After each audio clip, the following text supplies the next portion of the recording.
Hello，大家好，欢迎收看小山羊汉语。小山羊 Chinese ကနေပြန်လည်ကြိုဆိုလိုက်ပါတယ်။ဒီနေ့ကျွန်တော်တို့တရုတ်ပြည်ကနေထုတ်တဲ့တင်ယိုညွန်းတဲ့စာအုပ်ဖြစ်တဲ့汉语ကိုကျွန်တော်တို့အတူတူလေ့လာသွားမှာဖြစ်ပါတယ်။ဆိုတော့ဒီစာအုပ်လေ့လာမယ်ဆိုရင်တရုတ်စာအခြေခံဖြစ်တဲ့拼音ကိုတော့အရင်ဆုံးတက်မြောက်ထားဖို့လိုအပ်တယ်ပေါ့နော်။ဘာဖြစ်လို့လဲဆိုတော့ဒီသင်ခန်းစာတွေကအပေါ်မှာသူ့မှာတရုတ်စာ拼音နဲ့ရေးပြပေးထားတာမရှိတဲ့အတွက်ကြောင့်မလို့拼音ကိုတော့အရင်ဆုံးပိုင်အောင်ကျင့်ပြီးတော့မှဒီစာအုပ်ကိုလေ့လာဖို့အတွက်ကျွန်တော်တိုက်တွန်းချင်ပါတယ်။ Okay ဒါဆိုရင်ကျွန်တော်တို့ပထမသင်ခန်းစာကိုကြည့်ကြည့်ရအောင်။好，ပထမသင်ခန်းစာက你好你好好你好ဆိုတာကမင်္ဂလာပါကျွန်တော်လူတိုင်းသိရနော်你好ဒါဆိုရင်ဒီသင်ခန်းစာကိုမလေ့လာခင်မှာသူ့ရဲ့ vocabulary တွေကိုအရင်ဆုံးကြည့်ကြည့်ရအောင်။好ပထမတစ်လုံးက你ကကြတော့မင်းခမရအဲ့ဒါကို你好နောက်တစ်လုံးကကြတော့好ကကြတော့ကောင်းမွန်တာကို好再来谢谢好谢谢ကကြတော့ကျေးဇူးတင်ပါတယ်谢谢好ဒါဆိုရင်ဒီမှာ谢谢ဒုတိယတစ်လုံးကကြတော့ကျွန်တော်တို့ဖော့တန်နဲ့တွားရမယ်နော်谢ဆိုပြီးအတန်ကိုစောင့်ပြီးမထွက်ဘူး谢谢တရုတ်စာမှာကြတော့ဘာဖြစ်လို့ဖော့တန်ကိုသုံးရတယ်လဲဆိုတော့အဲ့ဒီလိုဖော့တန်သုံးလိုက်တဲ့အချိန်မှာကိုယ့်ဘက်ကနေဖော်ရွေမှုနှွေးထွေးမှုကိုဖော်ပြတဲ့အနေနဲ့ဖော့တန်ချင်းရှင်းကိုကျွန်တော်တို့သုံးပေးလေးရှိတယ်好ဒါဆိုရင်ကျေးဇူးတင်တဲ့အချိန်ကျရင်谢谢好အနောက်တစ်လုံးကိုဖော့တန်လေးနဲ့ထွက်ပေးမယ်နော်谢谢好နောက်တစ်ခုကကြတော့不客气ဒီမှာလဲတူတူပဲ不客气ဆိုပြီးစောင့်မထွက်ဘူးနော်不客气ဆိုတာကအာမနာပါနဲ့客气ကကြတော့အာနာတာကိုပြောတာရမယ်နော်ဒါဆိုရင်不客气ဆိုရင်အာမနာပါနဲ့好再来是再见好再见က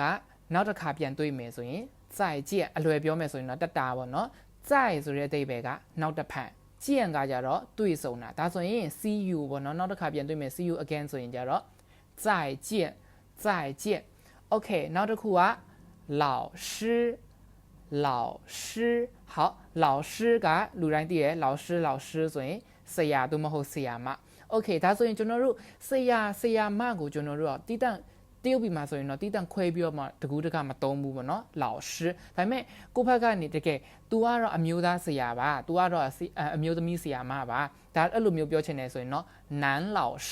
女老师အဲ့လိုမျိုးတော့ခွဲပြီးပြောလို့ရတာပေါ့နော်好ဆိုရင်老師ကတော့ generally ယောက်ျားမိန်းမမခွဲဘူးပေါ့နော်ဒါဆိုရင်老師好နောက်တစ်ခုက同學好同學ကအတန်းဖော် classmate ကို同學ဒီမှာ同ကကြတော့တူညီတာကိုပြောတာရမယ်နော်တူညီတာအတူတကွအဲ့ဒါမျိုးဆိုရင်同學ကကြတော့တင်ယူတာဒါဆိုရင်အတူတကွတင်ယူတဲ့လူတွေဆိုရင်同學 classmate ကိုပြောတာပေါ့好同學နောက်တစ်ခုက們ကကြတော့အများကိန်းကိုဖော်ပြရတယ်ဥပမာ同學們ဆိုရင်အတန်းပေါ်တငယ်ချင်းများပေါ့နော်同學們老師們ဆိုရင်ဆရာမ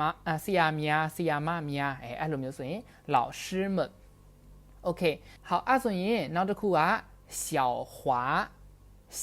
華လူနာမည်ပေါ့နော်小紅小強 Okay 小華小紅小強ဒီဟာတွေကတော့လူနာမည်တွေပဲဒါပေမဲ့သူ့မှာလည်းသူ့အသေးပဲနဲ့သူရှိတယ်華ဆိုတာကကြတော့ဥပမာပြပတရုတ်လူမျိုးဆိုရင်華人ရမယ်နော်ဒါဆိုရင်小華ဆိုတော့သူ့ရဲ့အသေးပဲပေါ့နော်華ဆိုတဲ့အသေးပဲတွေကအဲ့ဒါမျိုး好再來是小紅ရဲ့紅ကကြတော့အနီရောင်ပြောပြတာရမယ်နော်小紅小強ရဲ့強ကကြတော့တန်မာတာကို強လို့ခေါ်တယ်ရမယ်နော်တန်မာတယ်တောင့်တင်းခိုင်မာတယ်အဲ့ဒါမျိုးဆိုရင်強好ဒါဆိုရင်နောက်တစ်ခါပြန်ဖတ်ကြည့်မယ်你好謝謝不客氣再見老師同學們小華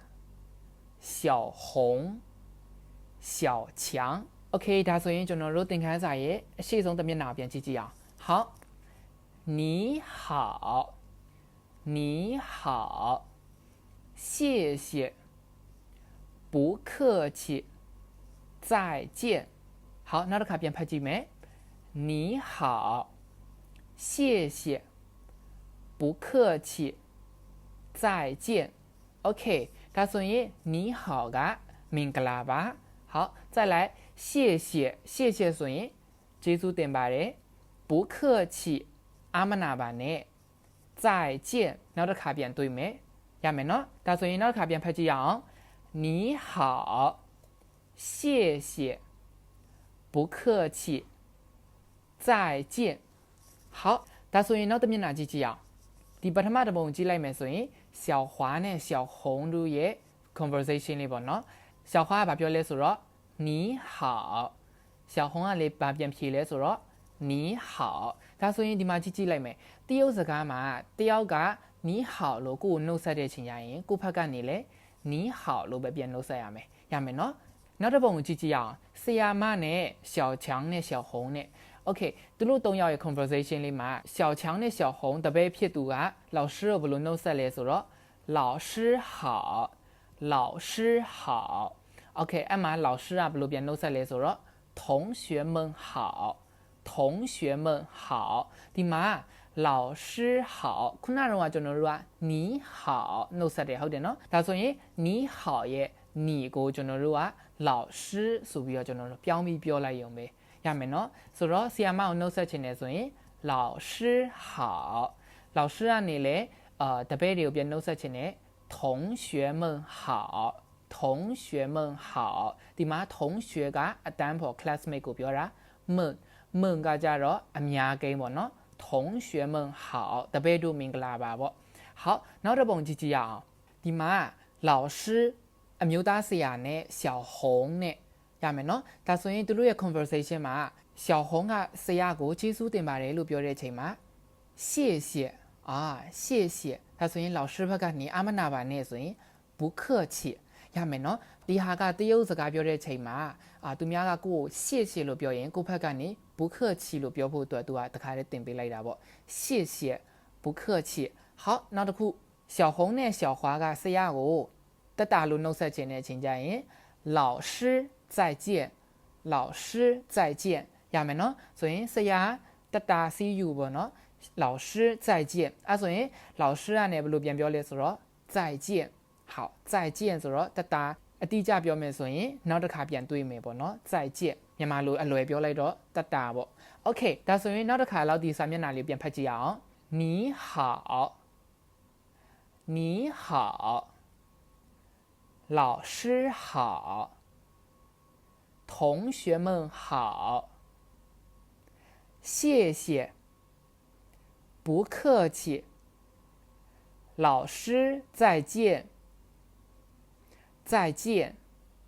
Okay ဒါဆိုရင်ဒီပထမသင်ခန်းစာကတော့ကျွန်တော်တို့တရုတ်စကားပြောတဲ့အချိန်ကျရင်ဘယ်လိုမျိုးနှုတ်ဆက်ရမလဲဆိုတာကိုသင်ပေးလိုက်တဲ့သင်ခန်းစာလေးပေါ့နော်ဒါဆိုရင်တရုတ်စကားမှာတွေ့ချင်းနှုတ်ဆက်တဲ့အချိန်ကျရင်你好လို့နှုတ်ဆက်တယ်အကယ်၍များကိုက